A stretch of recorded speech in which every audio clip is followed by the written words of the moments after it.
Olá, meus amigos e minhas amigas. Iniciamos o vídeo de hoje falando sobre aquela área dentro da Rússia que está atraindo a atenção, principalmente pelas afirmações de que 50 mil soldados russos, ou 40 mil e mais 10 mil norte-coreanos estaria se concentrando. Estou falando de Kursk. Pois é, gente. Ontem, segunda-feira, as forças ucranianas realizaram operações ofensivas que trouxeram alguns avanços no terreno. De acordo com imagens geolocalizadas, o exército ucraniano conseguiu ganhar terreno ao leste de Novoivanovka, uma localidade que fica ao sudeste corenevo. Fontes oficiais russas, inclusive o próprio Ministério da Defesa da Rússia, relatou que houve realmente ataques ucranianos em várias frentes, não apenas a leste corenevo, mas também nas proximidades de Ogovka e nas áreas de Novoivanovka, Nikolaevo, Darino e Darino. Vocês devem estar se perguntando, então a Rússia está na defensiva na região e a Ucrânia na ofensiva? Bom, no mesmo dia, 11 de novembro, os russos também fizeram seus movimentos, avançando dentro de uma área que os ucranianos controlavam em Kursk.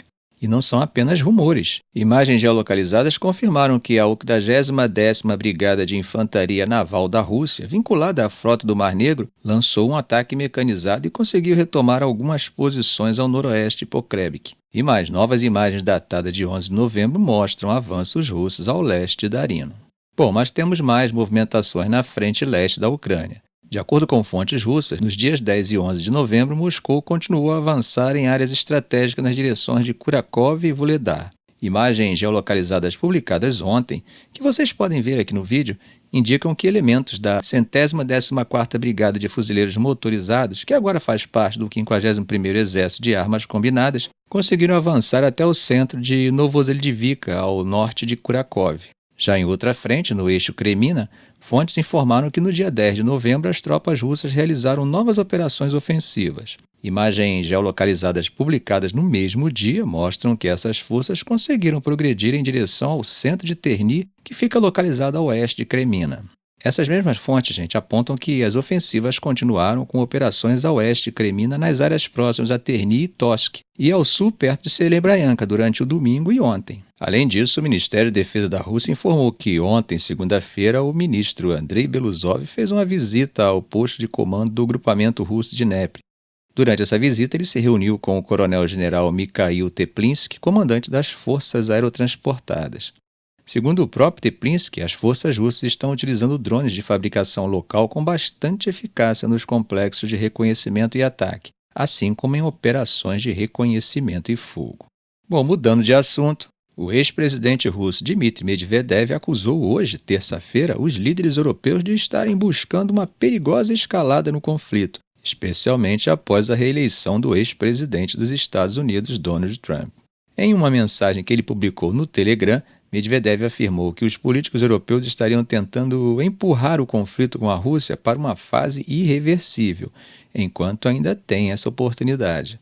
Ele também alertou sobre os riscos de permitir que Kiev utilize mísseis de longo alcance fornecidos pelo Ocidente para atingir alvos em território russo.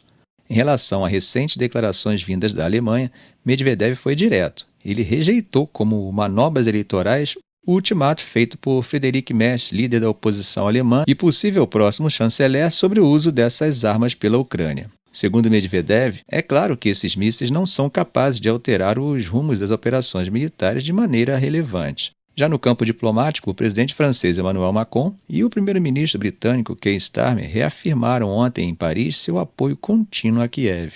Já o ministro das Relações Exteriores da França destacou que os aliados da Ucrânia não devem tirar conclusões antecipadas sobre como Trump lidará com o conflito quando retornar ao poder. Medvedev também teceu algumas críticas mais amplas aos líderes europeus. Para ele, é surpreendente ver até que ponto essa geração de políticos deseja arrastar a guerra para dentro de seus próprios territórios. Bom, gente, apesar da retórica, é perceptível que a ideia de que a Ucrânia deve pensar na possibilidade de perder território para alcançar a paz já começa a circular. E eu acho que o áudio da Rádio Corredor, se é que você me entende, já chegou aos ouvidos de Zelensky. E ele não ficou calado. Soltou o verbo numa reunião que rolou em Budapeste com cerca de 40 líderes europeus. Ele foi direto dizendo que pedir à Ucrânia para fazer concessões para conseguir um acordo de paz com a Rússia, inaceitável e suicida. Foi dessa forma que ele resumiu a situação. Agora vamos entender o contexto, gente? Quem organizou esse encontro foi o primeiro-ministro da Hungria, Viktor Orbán. Orbán, como vocês estão cansados de saber, tem batido na tecla de que é preciso um cessar-fogo imediato, algo que muita gente em Kiev não engole porque vê isso como uma rendição aos termos que Moscou quer impor. Zelensky não perdeu a chance e, na cara dos outros líderes, falou que alguns deles estavam defendendo que a Ucrânia cedesse, mas que ele afirmava que isso é suicídio para toda a Europa. O encontro foi praticamente resultado da preocupação europeia com a vitória de Trump. E o Orbán, que não esconde que é fã do presidente, disse que essa vitória americana deu mais força para o campo pró-paz. Mas para Zelensky as coisas não são tão simples. Veja só o que ele disse. Todos nós queremos acabar com essa guerra. É claro, é uma tragédia, mas se for muito rápido, será uma derrota para a Ucrânia. E quando perguntado se ele concordava com Orbán, que disse que agora tem mais gente apoiando essa ideia de cessar-fogo, ele foi categórico e disse não. Para ele, um cessar-fogo agora é só uma desculpa para a Rússia se rearmar e destruir a soberania da Ucrânia. Um simples cessar-fogo, isso é um prato cheio para a Rússia, foi o que ele disse. Gente, mas mesmo não estando presente, Putin se manifestou sobre isso. Ele disse que não adianta tentar pressionar a Rússia, que eles estão sempre prontos para negociar, desde que respeitem os interesses legítimos russos. Agora Orbán foi mais longe, dizendo que a Europa está cansada de bancar uma guerra que, segundo ele, muita gente já nem entende o propósito. Bom, meus amigos, mudando de assunto, mas sem sair da Rússia, Moscou não perde a oportunidade de mostrar suas armas.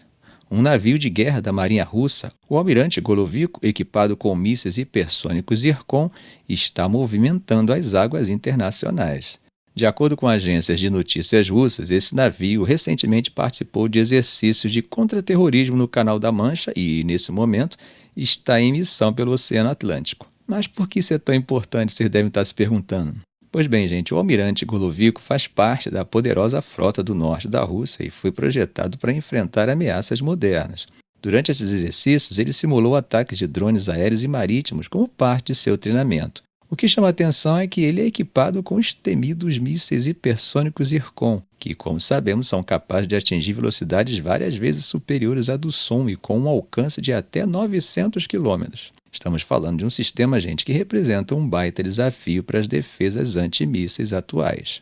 Essa é a primeira grande missão do Almirante Goloviko, desde que ele entrou oficialmente para a Marinha Russa em dezembro de 2023. O ex-ministro da Defesa, Sergei Shoigu, já havia anunciado que essa embarcação seria equipada com os mísseis Zircon. O Zircon, junto com o veículo hipersônico Avangard, compõem a espinha dorsal da estratégia hipersônica da Rússia, que foi criada para enfrentar os sistemas de defesa antimísseis dos Estados Unidos, que estão sempre evoluindo. Em 2023, Putin deu ordem para a produção em massa desses mísseis Zircon como parte do esforço para reforçar as capacidades nucleares estratégicas da Rússia. E por falar em mostrar as armas, dessa vez foi a China. Isso mesmo, o mais novo caça stealth furtivo, o J-35A, que foi revelado publicamente pela primeira vez.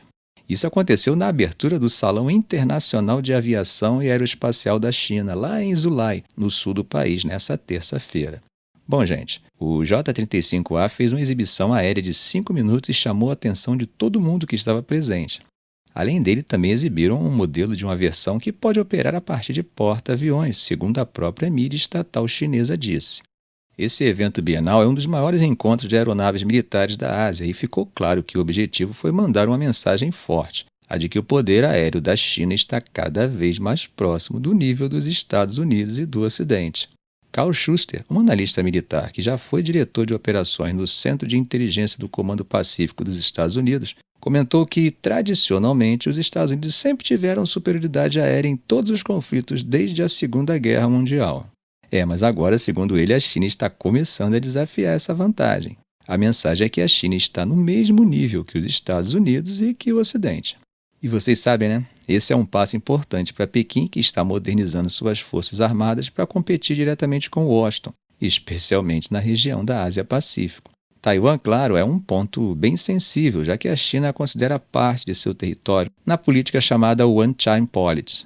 Mas será que o J-35 é realmente tudo isso? Segundo o James Shah, especialista em assuntos militares da China na Universidade Tecnológica Nanyang, em Singapura, a China pode até ter alcançado os Estados Unidos em termos de exibição de hardware, mas ainda estaria há 10 ou 15 anos atrás quando falamos de treinamento e prontidão operacional. Ou seja, eles teriam as máquinas, mas o uso efetivo delas ainda precisaria de algum tempo. Bom, gente, o J-35 foi desenvolvido pela Shenyang Aircraft Corporation ao longo de mais de uma década e se junta ao J-20, que é focado em combate aéreo e está em serviço desde 2017. A previsão, segundo Shuster, é que o J-35 comece a participar de exercícios operacionais da Força Aérea Chinesa por volta de março de 2026. E tem mais, o J-35 é projetado para se igualar à série americana F-35, com capacidade tanto de ataque ar solo quanto ar-ar, além de operar a partir de porta-aviões. No entanto, como destacou o analista Nile Xion, a China ainda não anunciou uma versão que possa decolar e pousar verticalmente como o F-35B dos Estados Unidos. Outro ponto interessante foi trazido pelo Peter Layton, do Royal United Service Institute. Embora o J-35 esteja chegando uma década depois do F-35 americano, a China pode ter a vantagem de uma produção mais barata e rápida. Isso pode facilitar a entrada do J-35 em mercados de exportação onde o custo é um fator importante. Já ia esquecendo. O evento desse ano também contou com a presença do caça russo Sukhoi Su-57, o que, segundo o especialista Colin Kaw, mostra que os laços entre Pequim e Moscou estão se fortalecendo. Atravessando o Mediterrâneo, o ministro das Finanças de Israel, Bezalel Smotrich, fez um comentário que está gerando reações bem fortes, tanto de diplomatas ocidentais quanto de países árabes. Mas o que foi que ele disse? Bom, que 2025 será o ano da soberania na Judéia e Samaria. Se você lê a Bíblia, já reconheceu os nomes. Pois é, esses são os nomes que os nacionalistas israelenses usam para se referir à Cisjordânia, uma área que os palestinos consideram o coração de seu futuro Estado, mas que está sob ocupação israelense há mais de 50 anos. Bom, gente, o que significa uma declaração dessas, hein? Smotrich está falando abertamente sobre a ideia de anexar a Cisjordânia. Joseph Borrell, chefe da política externa da União Europeia, foi um dos primeiros a reagir, dizendo que essa proposta seria um claro passo em direção à anexação ilegal. Para ele, isso violaria o direito internacional, prejudicaria os direitos dos palestinos e praticamente enterraria qualquer chance de uma solução de dois estados para o conflito. E não foi só ele, claro. Steffen Seibert, embaixador da Alemanha em Israel, também se pronunciou, afirmando que qualquer preparação para esse tipo de ação estaria em total desacordo com o direito internacional. Países árabes, como o Egito e o Catar, também não ficaram calados. O Catar classificou as declarações como uma escalada perigosa que minaria as possibilidades de paz na região. E não é à toa que isso está gerando tanta polêmica, gente.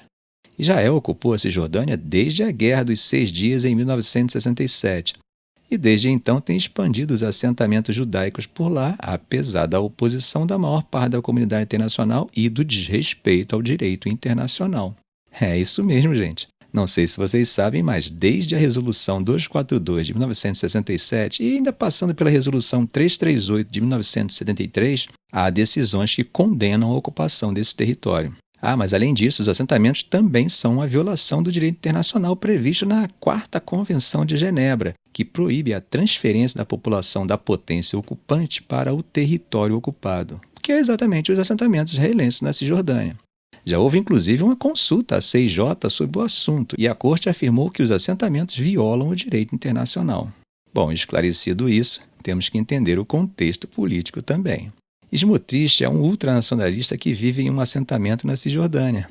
E além de ser ministro das Finanças, ele também tem uma posição no Ministério da Defesa, o que acaba lhe dando amplos poderes sobre os assuntos civis na região ocupada. Há algum tempo ele já vem defendendo a anexação e até foi flagrado dizendo que está transferindo discretamente o controle de áreas da administração militar para autoridades civis, o que, segundo ele, permitiria a Israel consolidar seu domínio sem ser acusado formalmente de anexação. A vitória recente de Donald Trump nas eleições dos Estados Unidos acabou animando bastante Smotrich e outros líderes de assentamentos. Vocês se lembram, né, que durante o seu primeiro mandato, Trump tomou algumas medidas bem controversas, como mover a embaixada americana para Jerusalém e reconhecer a anexação das colinas de Golã por Israel, como sabemos, pertence à Síria. Por isso, gente, para Smotrich, Trump de volta à Casa Branca significa uma janela de oportunidade para avançar em uma agenda como a da anexação da Cisjordânia. Ficamos por aqui. Se esse vídeo foi útil a você, faça um comentário, compartilhe em suas redes sociais, dê um like. E é claro, se ainda não for inscrito, inscreva-se no canal e ative o sininho para não perder os próximos vídeos. Ok, gente? Um grande abraço do professor Arão Alves.